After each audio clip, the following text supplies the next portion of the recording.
Bismillahirrahmanirrahim. Assalamualaikum warahmatullahi wabarakatuh. Waalaikumsalam. Mohon izin bapak-bapak, ibu-ibu, para senior semua, dan mungkin kami yang muda-muda ini izin sedikit, ya bukan berbagi pengalaman ya. Kalau pengalaman saya rasa jauh lebih sudah mengalami ya asam garam dari bagaimana terkait keuangan. Saya rasa bapak ibu semuanya sudah cukup sangat paham. Maka izinkan kami mungkin pada kesempatan pagi hari ini mungkin sekedar ya mungkin mengingatkan kembali atau ya membagikan terkait hal-hal poin-poin terkait perencanaan keuangan syariah. Insya Allah semoga apa yang kami sampaikan ini bisa bermanfaat dan bisa diterapkan dalam kehidupan kita sehari-hari. Program ini adalah program pengabdian masyarakat dengan tema training perencanaan keuangan syariah pada warga Muhammadiyah di Kuala Lumpur, Malaysia, yang disupport oleh program dari Lembaga Pengabdian Masyarakat UMY dan bermitra dengan pimpinan cabang Istimewa Muhammadiyah Malaysia. Dan kami juga memiliki komunitas perencana keuangan seperti banner yang ada di sebelah sana, dan mohon doanya juga mungkin kita bisa mengembangkan komunitas tersebut.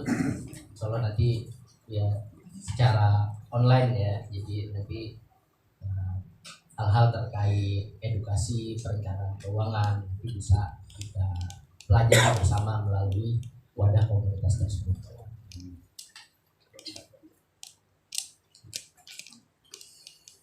Mungkin tadi sudah diperkenalkan, izin kami memperkenalkan kembali. Nama kami Satria Utama. Kebetulan saat ini menjadi dosen di Prodi Ekonomi Syariah Fakultas Agama Islam di Universitas Muhammadiyah Yogyakarta. Kebetulan konsentrasi kami memang di bidang keuangan, khususnya keuangan syariah. Dan bersama kami juga ada Bapak Dr. Dimas Bagus. Beliau dosen di Prodi Ekonomi dan juga direktur di International Program of Islamic Economic and Finance di Fakultas Ekonomi dan Bisnis Universitas Muhammadiyah Yogyakarta. Dan kebetulan juga memang konsentrasi beliau di bidang yang sama, di bidang keuangan, dan juga beliau memiliki kompetensi yang sudah diakui ya sebagai planner di bidang keuangan. Kalau kami baru sebatas belajar seperti itu.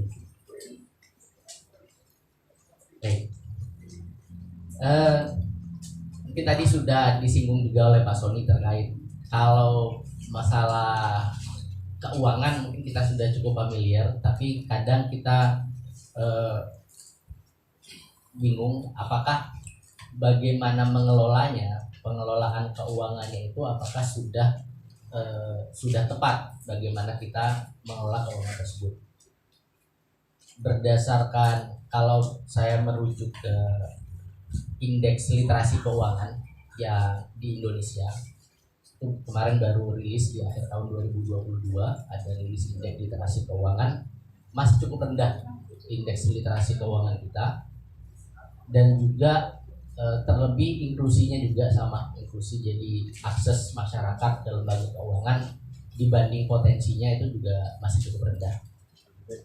Hal ini juga dibuktikan dengan kalau mungkin kami berkaca ke di Indonesia beberapa tahun terakhir, bahkan sudah cukup lama, apalagi dengan adanya online transaksi online sekarang, itu banyak sekali masyarakat yang ibarat istilahnya terjerat investasi bodong atau mungkin salah dalam pengelolaan keuangan, atau yang paling simpel kadang kita ada penipuan terkait keuangan kita di telepon, kemudian ditanyakan kode-kode tertentu terkait mobile banking atau dompet-dompet digital. Kemudian kita berikan kodenya karena ada alasan tertentu, dan akhirnya dananya hilang, tertipu.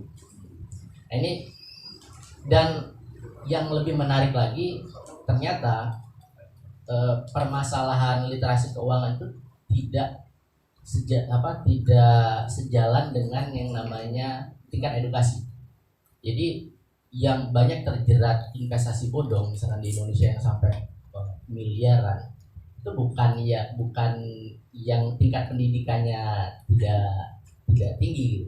Tapi bahkan banyak sekali yang pendidikannya cukup tinggi tapi terjerat juga dalam investasi bodong tersebut. Ya namanya kan dalam pengelolaan keuangan itu kan namanya manusia itu ya penuh hawa nafsu gitu kan. Kadang ya pengen kalau bisa dapat untung yang ada peluang mendapatkan untung yang lebih banyak, ya kenapa tidak kita ambil gitu.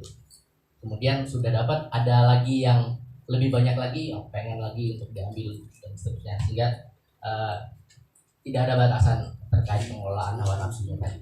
Sehingga itu menjadikan pentingnya kenapa perlu adanya mungkin pemahaman terkait bagaimana mengelola keuangan, khususnya keuangan di level keluarga kita. Jadi bahkan banyak orang-orang bahkan yang bekerja di lembaga keuangan sendiri itu cukup ahli mengelola keuangan perusahaan, mengelola keuangan institusi, tapi belum tentu itu sejalan dengan bagaimana mengelola keuangan pribadinya atau mungkin lingkup yang lebih luas keuangan keluarga.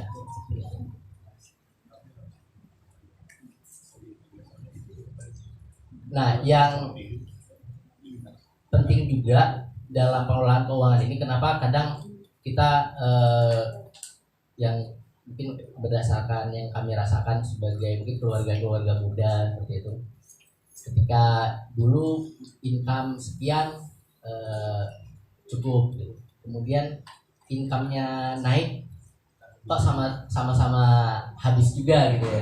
Padahal kayaknya ya hidupnya gitu-gitu aja gitu. Ternyata jadi seperti uang itu ya benar-benar seperti flow ya, hanya mengalir lewat gitu aja kan, nggak ada yang berbekas gitu. Nah ini ternyata setelah dievaluasi, karena salah satu kendalanya adalah kita tidak punya yang namanya tujuan. Nah manusia itu sendiri kan dalam hidup punya tujuan.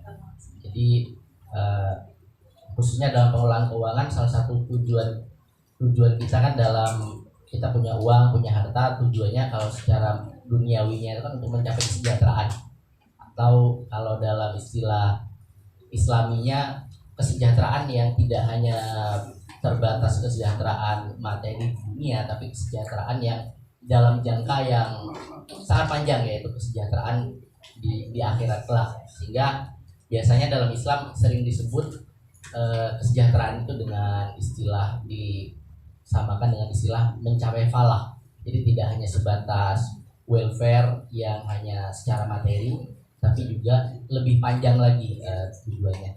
Nah, salah satu tujuan dalam hidup kita kan diantaranya misalnya untuk pendidikan. Misalnya kita sudah memiliki anak, maka kita ada cita-cita untuk pendidikan anak. Biaya mungkin Bapak Ibu yang di sini kan mungkin sudah cukup banyak anak-anaknya yang sudah sekolah menengah atau bahkan sudah di perguruan tinggi. Dulu mungkin ketika Bapak Ibu masih di perguruan tinggi biayanya sekian. Ternyata 20 tahun yang akan datang biayanya meningkat cukup drastis seperti itu. Nah, sehingga itu menjadi salah satu tujuan dalam ketika kita punya uang itu ingin kita, ini uang mau diapain ya supaya lebih ada manfaat lebih panjang. Nah, maka salah satu tujuannya adalah itu tadi, untuk pendidikan biasanya, untuk pendidikan bagi anak-anak kita. Kemudian yang berikutnya, sebagai seorang muslim biasanya kita juga memiliki tujuan ya untuk ibadah haji maupun umroh, yang mana itu juga selain membutuhkan kesehatan jasmani, membutuhkan religiusitas yang tinggi, tapi juga membutuhkan yang namanya biaya. Terakhir 2 bulan yang lalu kebetulan kami ada seminar dengan BPKH.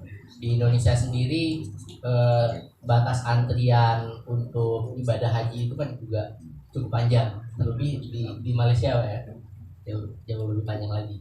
Sehingga ini bisa kita rencanakan, dan bahkan secara tradisional banyak masyarakat di kota-kota, mungkin kota-kota kecil di Indonesia itu banyak yang menjadikan ibadah haji itu sebagai target paling penting.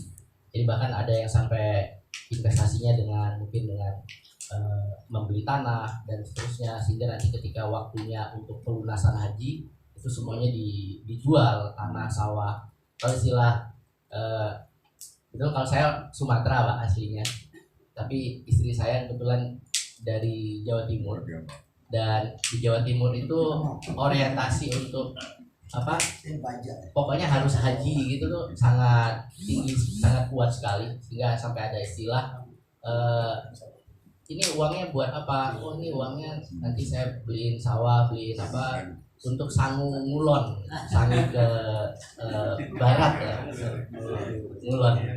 Jadi ke haji ya. Haji. Jadi itu menjadi salah satu tujuan dari uang kita. Kenapa kita kelola? Salah satu tujuannya pertama tadi pendidikan untuk anak kita, dan juga yang kedua biasanya untuk tujuan ibadah. Nah, kemudian yang berikutnya dana-dana tadi juga ketika kita kelola, salah satu tujuan yang bisa kita pilih juga, jadi uang tadi bisa kita produktifkan kembali. Jadi ada uang yang disisihkan, kan uang itu tidak mungkin hanya sebatas jadi ditabung di celengan, disimpan, maka otomatis akan terkena dampak dari inflasi seperti itu. Sekarang kita punya uang di tabungan, kan uangnya nggak kemana-mana. Padahal dalam Islam sendiri sangat ditekankan supaya uang itu selalu dialirkan. Karena ketika uang itu mengalir, maka baru akan terasa manfaatnya. Salah satunya bisa dialirkan itu dengan cara apakah kita jadikan modal itu sebagai modal suatu kegiatan yang produktif, dan kegiatan produktif ini pada akhirnya menghasilkan keuntungan. Nah, keuntungannya ini sehingga akan menambah nilai dari harta yang kita miliki tadi. Sehingga bahkan dalam Al-Quran itu banyak sekali penyebutan kata-kata jual beli.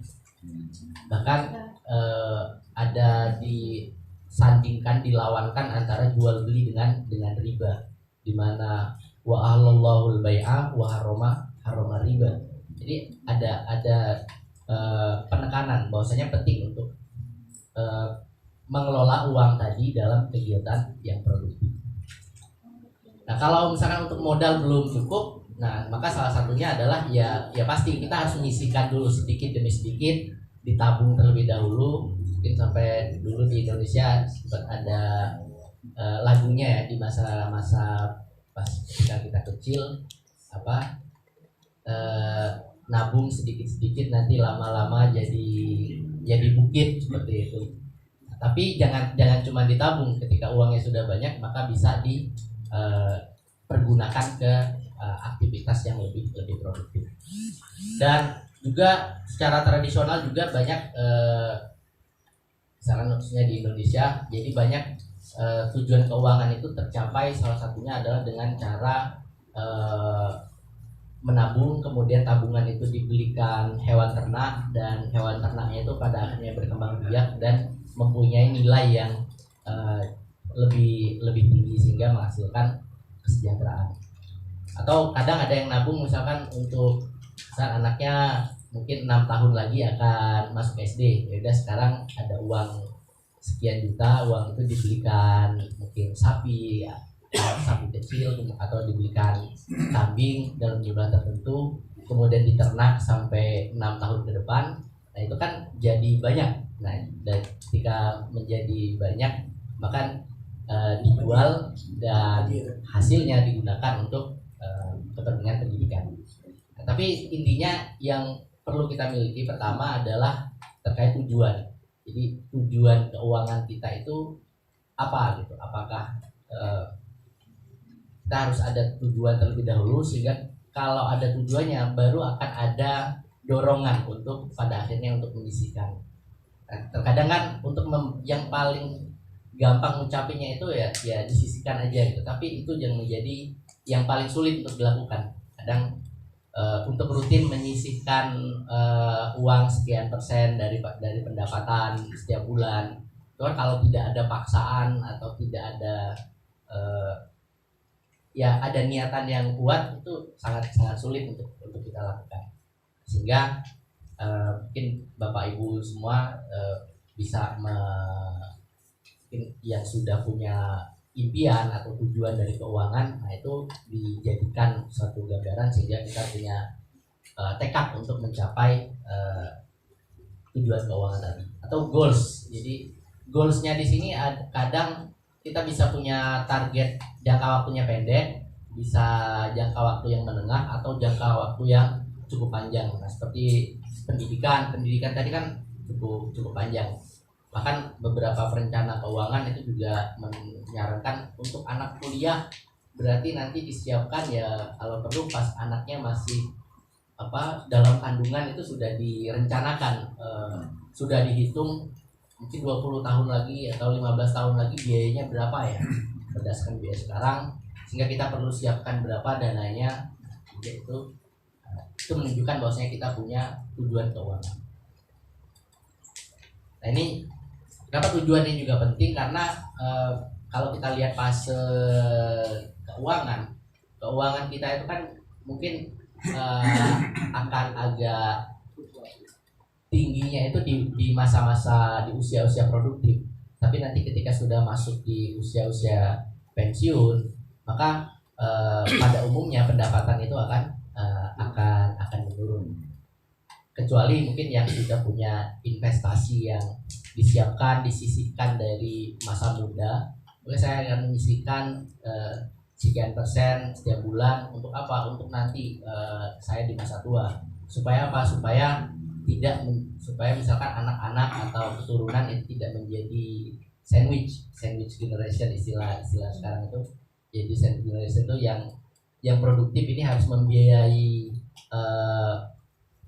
atasnya atau membiayai orang tua, dan juga harus membiayai anaknya, sehingga rantai sandwich itu bisa kita kurangi. Salah satunya adalah dengan kita juga yang masih produktif ini mempersiapkan kehidupan kita di masa-masa nanti yang ketika sudah menurun produktivitasnya.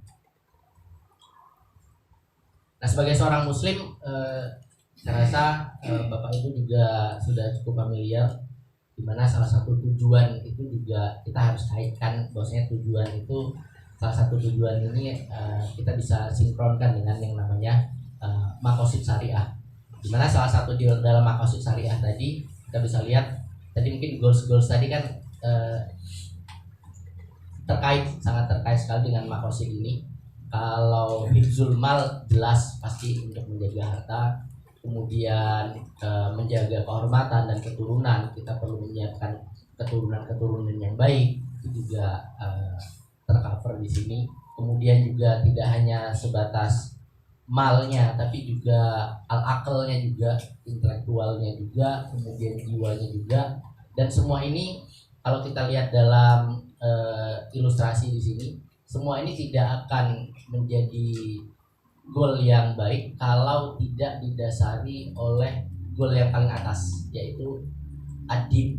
Jadi orientasi kita, makanya sehingga ada istilah sebenarnya kita dalam hidup itu semua tujuan utamanya adalah untuk ibadah.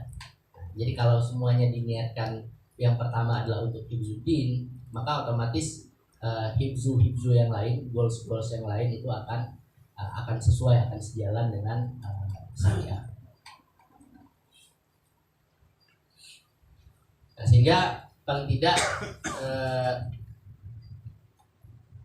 tadi ada goals, kemudian bagaimana kita pada akhirnya mungkin kita akan berbicara agak teknis, bagaimana pada akhirnya merencanakan atau membagi-bagi keuangan tadi. Maka yang pertama kali adalah yaitu terkait sedekah. Jadi yang kita sisihkan yang pertama kali itu adalah sedekah, kewajiban kita untuk misalkan ada kewajiban, ada harta yang harus dizakati, maka itu terlebih dahulu yang dikeluarkan. Kemudian ada sunnah yang lain, misalkan apakah pengen menambahkan dengan infak, kemudian dengan wakaf dan seterusnya. Nah, ternyata kenapa kita perlu keluarkan di awal? Nah, ternyata salah satu makosid di dalam syariahnya dengan kita mengeluarkan sedekah itu ternyata justru akan berdampak terhadap diri kita sendiri. Dan ini sangat terbukti ketika kemarin di masa pandemi. Bayangkan ketika kemarin di masa pandemi tidak banyak masyarakat yang mungkin memberikan bantuan-bantuan sosial kepada sesamanya, atau mungkin pemerintah memberikan bantuan-bantuan tunai, bantuan non tunai. Itu kalau itu tidak dilakukan, maka otomatis banyak masyarakat yang akhirnya berkurang daya belinya. Tapi ketika fungsi sosial ini dilakukan terlebih dahulu, masyarakat pada akhirnya yang awalnya mungkin pendapatannya berkurang, kemudian ternyata ada bantuan, maka pendapatan yang tersisa ini bisa digunakan untuk kepentingan yang lain, sehingga ekonomi mungkin bisa tetap berjalan normal. Nah, ketika ekonomi normal, maka otomatis akan dirasakan oleh seluruh masyarakat dan kita sendiri yang sebagai orang yang mengeluarkan zakat, infak dan sedekah tersebut, sehingga ini menjadi prioritas yang harus disisihkan terlebih dahulu. Kemudian yang kedua adalah terkait kebutuhan masa kini, kebutuhan primer khususnya. Kemudian juga jangan lupa untuk kebutuhan di masa yang akan datang. Nah, terkadang kita hanya fokus ke yang nomor 2. Jadi ada uang sekarang, digunakan sekarang. Nah, maka alangkah baiknya kita tetap menyisihkan, walaupun mungkin bertahap, sedikit demi sedikit, tetap kita sisihkan untuk kebutuhan di masa yang akan datang. Nah, paling tidak poin-poinnya bagaimana sih kita, mungkin saya singgung sedikit terkait bagaimana sih kita mengatur keuangan yang sesuai dengan syariah supaya nyaman, kemudian berkah dan juga membawa maslahah. Salah satunya yang pertama itu tadi kita harus mengalokasikan dana-dana sosial, kemudian meminimalkan utang. Jadi dalam Islam itu sebenarnya tidak dilarang untuk berutang, tapi ada guideline-nya bagaimana berutang. Jadi kalau berutang misalkan apakah untuk kepentingan yang sifatnya produktif atau mungkin untuk kepentingan yang primer, itu tidak dipermasalahkan. Tapi ketika berhutang itu hanya untuk kepentingan yang sifatnya kesenangan, untuk kepentingan yang sangat konsumtif, nah maka hal-hal tersebut yang bisa minimalisir dengan menguranginya. Kalau bisa nggak ada hutang gitu, tapi saya rasa hampir semuanya, apalagi yang sudah berkeluarga, juga pasti akan ada terkait utang piutang. Yang penting bagaimana mengelola utang piutangnya, semuanya disesuaikan dengan prinsip syariah. Kemudian goals, tujuan tadi sudah kita singgung. Goals ini harus sejalan, sesuai juga dengan nilai-nilai yang ada dalam ajaran Islam. Kemudian goals ini karena goalsnya sejalan dengan nilai dalam ajaran Islam, maka untuk mencapai goalsnya kita kan butuh instrumen-instrumen keuangan. Misalnya tadi nyisihkan uangnya ditabung. Nah, maka ketika menabung uang di lembaga keuangan, maka orientasinya ya harus syariah oriented. Kalau sudah ada lembaga keuangan yang menggunakan prinsip syariah, maka harusnya kita memilih yang menggunakan prinsip syariah karena sejalan dengan goals kita tadi. Masa goalsnya Islami tapi toolsnya ada alternatif yang Islami tapi tidak dipilih alternatif yang Islami tadi. Kemudian juga kita bisa dalam menggunakan uang uang tersebut juga paling tidak mengacu kepada ya pola hidup halal yang sederhana dan tidak konsumtif. Sederhana itu bukan berarti yang nggak boleh makan enak, nggak boleh menikmati hasil jerih payah, tapi secukupnya seperti itu. Kemudian yang terakhir, poin yang terakhir juga di dalam Al-Quran juga banyak sekali disinggung bagaimana kita mengantisipasi terkait resiko. Dalam Al-Quran tadi ada ilustrasi yang menyebutkan bagaimana ketika Nabi Yusuf diminta untuk mencadangkan ketika waktu itu sedang panen besar, diminta untuk mencadangkan, menyisihkan sebagian dari hasil panennya untuk kapan? Untuk nanti ketika ada masa, mungkin istilah kita masa panceklik gitu. Nah ini kan salah satu bentuk bahwasanya kita sebagai muslim juga harus mempersiapkan ketika terjadi namanya masa panceklik. Ini juga terjadi kemarin Bapak Ibu ketika di masa pandemi. Ini beberapa hasil survei menyebutkan kan di masa awal-awal pandemi kemarin itu mungkin ada beberapa yang kehilangan pekerjaan atau mungkin pendapatannya berkurang cukup signifikan. Kenapa tiba-tiba langsung bergejolak ekonominya? Ternyata ditunjukkan fakta bahwasanya mayoritas masyarakat, ini khususnya di Indonesia, itu tidak memiliki dana cadangan yang sering kita istilahkan dengan dana darurat. Jadi dana darurat itu apa sih? Maksudnya gini, ketika tiba-tiba si sumber penghasilan ini bermasalah, apakah di kehilangan sumber pendapatannya atau mungkin si tulang punggung keluarga ini meninggal dunia atau mungkin pendapatannya berkurang drastis, maka paling tidak keluarga yang ditanggung atau mungkin dirinya sendiri itu tetap bisa bertahan dalam waktu tertentu sampai bisa mendapatkan sumber pendapatan kembali, sampai bisa stabil kembali. Nah ini mungkin tadi sudah disinggung. Jadi rumus sederhananya ketika ada pemasukan maka seperti aliran air. Jadi maka air itu akan keluar terlebih dahulu disisihkan kepada zakat.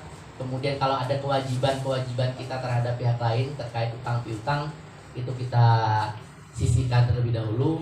Kemudian kita sisihkan juga terlebih dahulu untuk masa yang akan datang walaupun mungkin sedikit.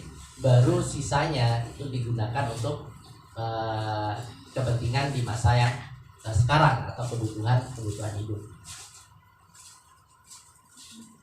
Nah, ini tadi sudah kita singgung di Bapak Ibu. Jadi kita perlu mengevaluasi, kita perlu punya tujuan keuangan. Kemudian setelah itu baru kita tujuan itu maka kita susun rencananya gimana supaya tujuan tersebut tercapai. Nah ini mungkin agak sedikit teknis.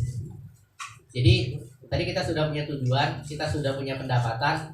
Nah berapa sih alokasinya yang harus dialokasikan untuk masa depan berapa, untuk sekarang berapa, untuk lain-lainnya berapa? Sebenarnya tidak ada patokan realnya seperti apa, karena semuanya akan sangat tergantung dengan situasi dan kondisi. Misalkan kalau kita di Indonesia itu bahkan banyak masyarakat tidak dengan asuransi gitu. tidak tertarik dengan asuransi, khususnya misalkan di pedesaan. Kenapa? Karena secara culture itu sebenarnya sudah ada yang namanya asuransi sosial. Jadi seperti kalau ada tetangga yang sakit, tetangga yang lain itu akan membantu. Begitu juga sebaliknya. Dan bahkan asuransi sosial ini juga menjadi seperti kalau dalam nikahan gitu ya. Jadi nikahan nyumbangnya berapa itu dicatat, kemudian nanti ketika kita mengadakan acara juga akan dikembalikan seperti itu. Sehingga ini menjadi bukti bahwasanya sebenarnya tidak ada panduan, tidak ada patokan realnya berapa. Tetapi di sini ada mungkin berdasarkan pengalaman, best practice, kemudian coba dipotret, dan paling tidak ada beberapa alokasi. Yang pertama mungkin seperti yang di atas ini Bapak Ibu, yaitu alokasinya pembagiannya adalah 50, 30, dan 20. Nah 50 itu untuk apa? 50 itu untuk biaya hidup. Nah sedangkan yang 30 itu untuk keinginan, 20 untuk masa depan. Atau dibalik, 20 untuk keinginan, 30-nya yang dialokasikan untuk masa depan. Nah, bedanya biaya hidup dengan keinginan apa? Nah, kalau biaya hidup itu hal-hal yang sifatnya menjadi kewajiban. Misalkan kita ada biaya transportasi, biaya pendidikan anak, biaya makan, biaya dapur, nah, seperti itu. Atau mungkin ada eh, cicilan, nah itu masuk dalam kategori biaya hidup. Sedangkan kalau keinginan itu ya tujuan penggunaan dananya yang sifatnya ya untuk kesenangan, yang mana itu sebenarnya kalau itu tidak dilakukan sebenarnya nggak apa-apa, tidak berdampak, tidak akan ada dampaknya bagi kita gitu. Misalkan saya pengen jalan-jalan gitu, pengen apa gitu, nah, diambilkan dari keinginan. Tapi ketika akhirnya tidak jadi jalan-jalan, tidak dikeluarkan jalan-jalan, kan tidak masalah gitu. Itu bedanya dengan biaya hidup. Biaya hidup anak harus bayar SPP bulan ini gitu. Nah, ketika tidak dikeluarkan kan jadi masalah. Nah, sehingga pos keinginan ini bisa dimodifikasi, apakah menambah, kalau biaya hidupnya sudah cukup di level di angka 50%, maka keinginan ini bisa dikurangi, dialokasikan ke dalam untuk masa depan seperti tabungan dan investasi. Atau yang kedua, ini di breakdown lebih rigid lagi. Yang kedua di sini, yang pertama biaya hidup, kebutuhan hidup yang wajib tadi itu 40%. Kemudian karena mayoritas masyarakat itu banyak ada cicilan, ada kewajiban utang piutang di dalam masyarakat. Nah, maka kewajiban utang piutang ini maksimal 30% atau 35 lah, maksimal 30 sampai 35% dari take home pay-nya. Kenapa? Karena kalau lebih dari itu pasti akan mengganggu cash flow kita untuk kebutuhan sehari-hari. Kebutuhan sehari-hari kita akan terganggu, apalagi kebutuhan yang disisihkan untuk masa depan pasti tidak akan terpenuhi.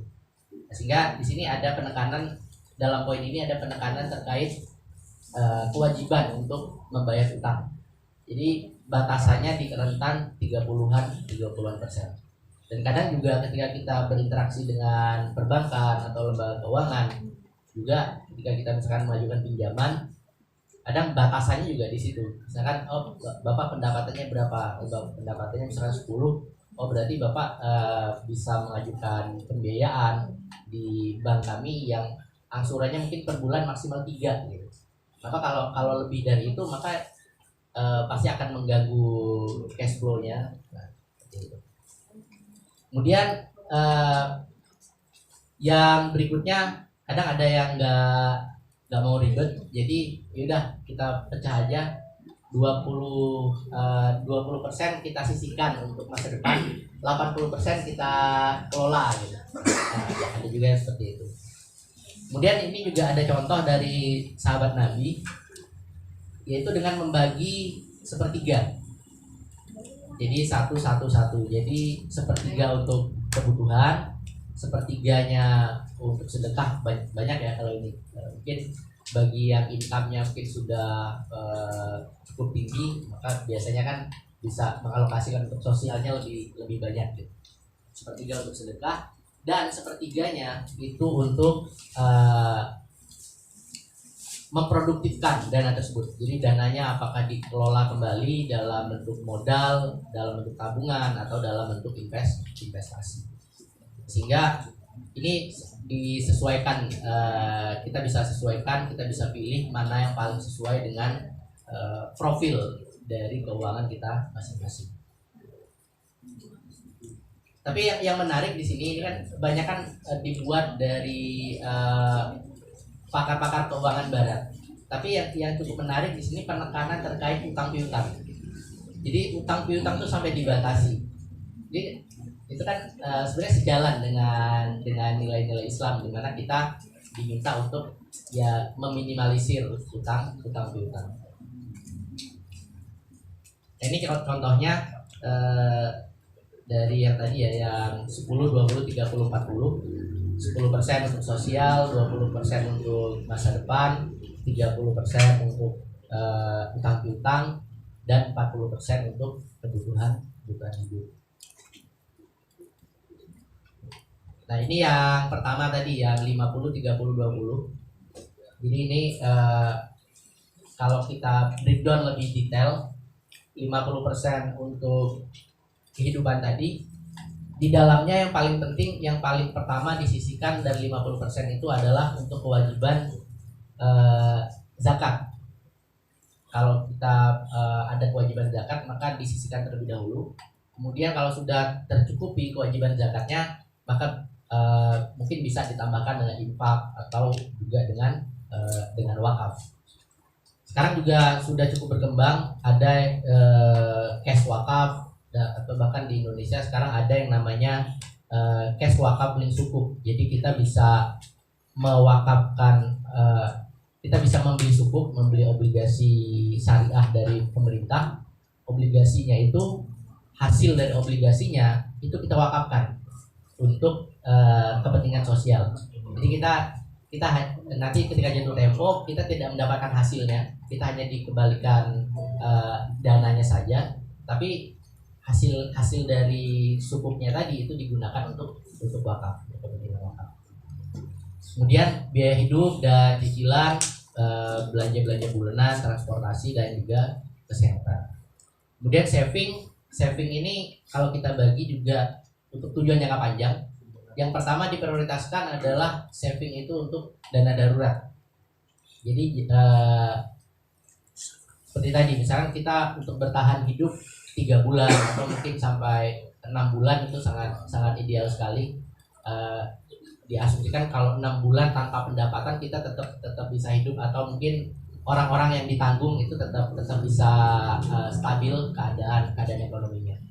Kemudian baru dialokasikan untuk tabungan yang berencana, misalkan apakah untuk pembelian kendaraan atau mungkin nabung untuk pembelian aset-aset tertentu. Dan juga investasi untuk investasi masa depan, seperti misalkan kita punya pengen nanti di masa yang akan datang punya dana yang cukup banyak, misalkan untuk menikmati masa pensiun. Nah maka alokasi prioritasnya di yang ketiga dari bagian saving tadi. Kemudian ketika itu semua sudah terpenuhi, baru kita masuk ke kesenangan tadi, refreshing tadi, yaitu apakah untuk yang sifatnya tadi ya, yang bukan menjadi suatu kebutuhan yang wajib, apakah untuk refresh, untuk mungkin ya hiburan seperti itu dialokasikan maksimal di angka 20%. Kalau kurang gimana? Kalau kurang ya nggak apa-apa. Berarti kan kurang dari 20% maksudnya. Kalau kurang dari 20% berarti kita bisa taruh di sini, taruh di saving dengan asumsi livingnya sudah stabil. Tapi kalau livingnya belum stabil, maka otomatis yang dikorbankan bukan saving terlebih dahulu, tapi yang dikorbankan adalah refreshingnya. Misalkan 50% income kita itu tidak cukup untuk kebutuhan wajib dalam setiap bulan. Nah, maka kita ambilkan dari 20% tadi. Jadi kesenangan itu yang dikorbankan.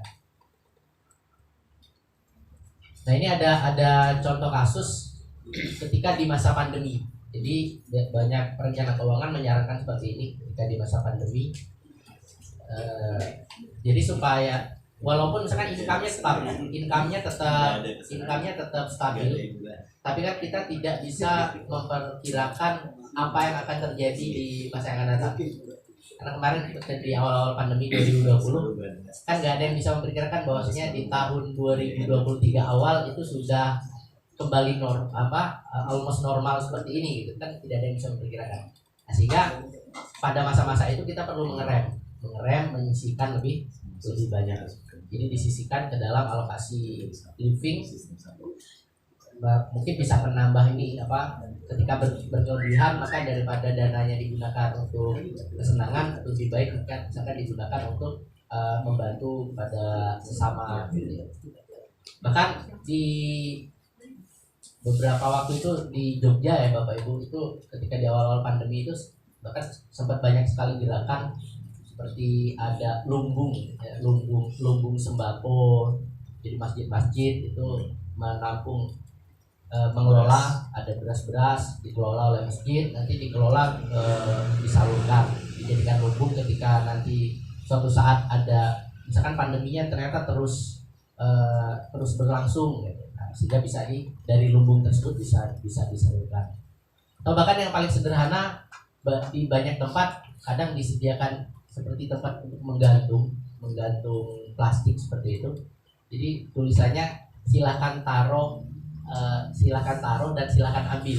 Jadi yang mau membeli sesuatu, misalkan membelikan buah-buahan gitu, taruh dalam plastik, beberapa plastik ditaruh di sana. Kemudian nanti siapapun yang lewat yang membutuhkan, dia bisa ngambil, dan siapa yang berkelebihan lagi bisa menaruh. Itu gambaran bagaimana ketika mungkin suatu saat akan misalkan ada lagi masa-masa krisis seperti ini, maka kita bisa alokasikan refreshing ini, walaupun livingnya sudah cukup, tapi paling tidak alokasi refreshing ini bisa kita gunakan untuk kepentingan sosial.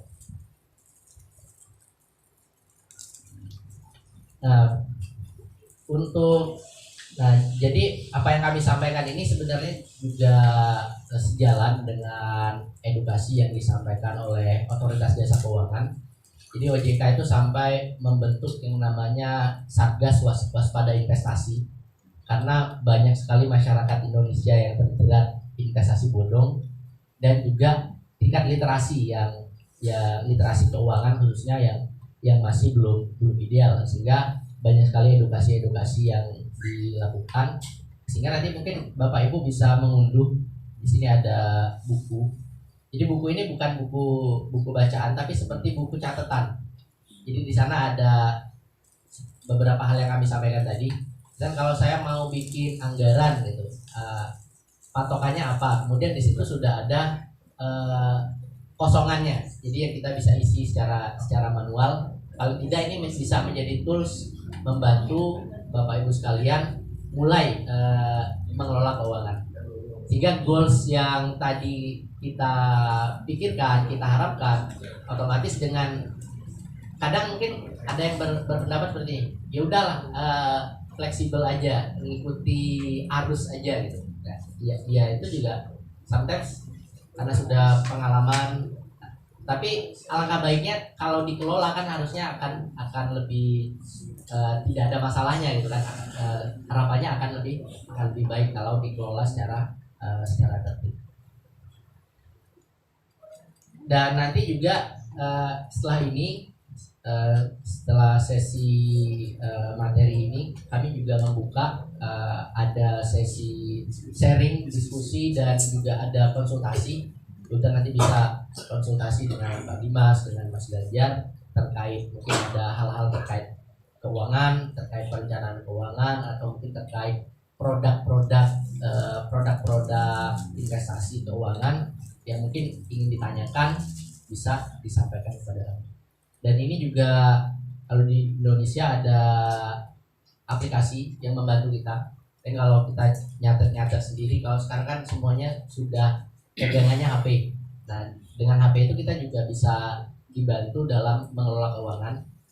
Ini Bapak Ibu, salah satu alternatifnya mungkin bisa juga menggunakan aplikasi Sikapi Uangmu dari OJK. Di sini semua menu sudah ada. Jadi profil keuangan kita, kemudian kalau kita pengen nabung, dibuat di sana perencanaannya seperti apa, disimulasikan. Kemudian juga ada kalkulator keuangan, misalkan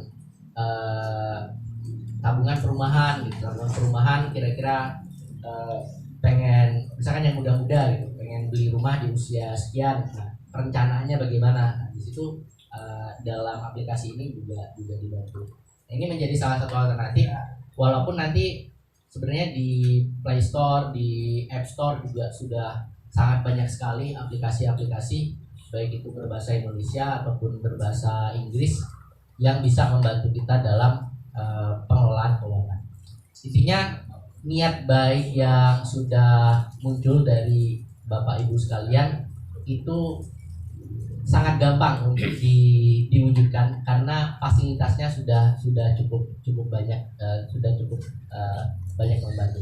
Kalau dulu kan kita mau hitung-hitungan seperti ini kita harus nanya langsung ke pakarnya. Nah, sekarang kita cukup tanya dengan simulasikan sendiri menggunakan handphone atau menggunakan buku catatan yang manual tadi. Nah, itu sudah menjadi tools yang cukup baik untuk perencanaan keuangan.